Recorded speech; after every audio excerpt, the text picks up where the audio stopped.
Hello, Garbanzo fans! My name is Alana Eisenbarth, and I'm reading to you from Wismar, Germany, but I'm actually a Connecticut native. I grew up in Cheshire, so maybe I know some of you. Hello, greetings. I'm going to be reading to you from page 53 of this gorgeous Garbanzo Journal, minus the unfold and unfurl. Wrong way. There, this way. Yeah, it hangs out of the book.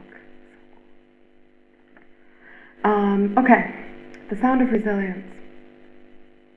How one's pain trembles. How lunatics lead light into the crevice. How syllables drop. How the child becomes broken. I am before you now and grows the miasma of the hive, the brave laying the body down to rest against the lover. How I still bleed. How stillborn is the white light, the salted body of the moon lifted from the sea, buoyed in the night sky. This is the sound of resilience. The tired sound of the body trawled against the wave, the tired hands clamping the ears against the tired song. When night is most beauty, hang me in the sky by the neck, cradled in the crook of your arm. What if this is what I am? What if in the darkness of the well I am human suffering, the pacifist riding the silver shaft into the spleen? A moth in winter falls along a wall of ice, and I recognize within there is no mercy.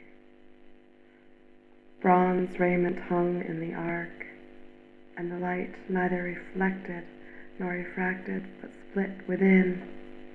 Angel of the silo, a gray plea in winter, finite beauty clutching axe and spade.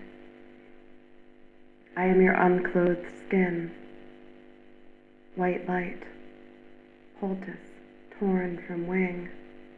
What when the bed is damp, the song rattled from the lungs still bleeding lives?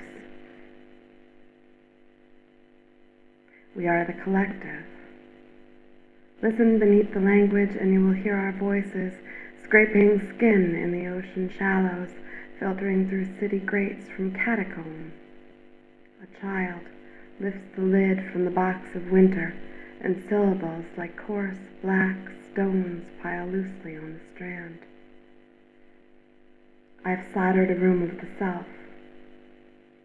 There I teeter at the bed's edge, next to a man filled with blanks.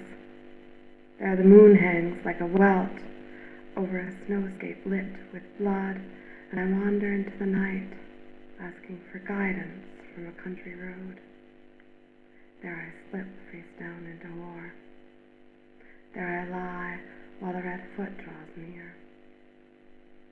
There night draws breath off a dark lung, and none will save you.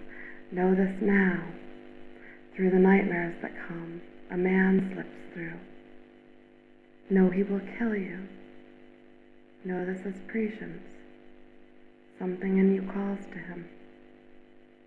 You are not to be blamed. That one exists within that would leave you there, that would drift out into the snow and leave the body victim to his whim. Do you know what the sea trawls in? Love asks all of us.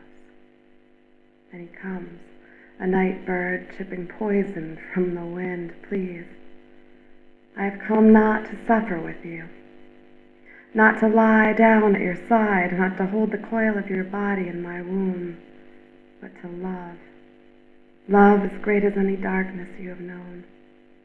Love greater than fire, greater than the poignant drip of pain in a well.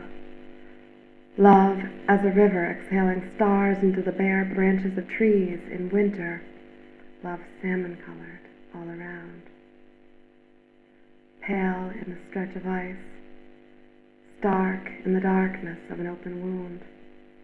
This is the Emerald Palace, this pale iron bridge that opens out, where a heart elated recognizes itself, where one goes to it and says, not with her own voice, but with the voice of all she carries. Come, let us try again.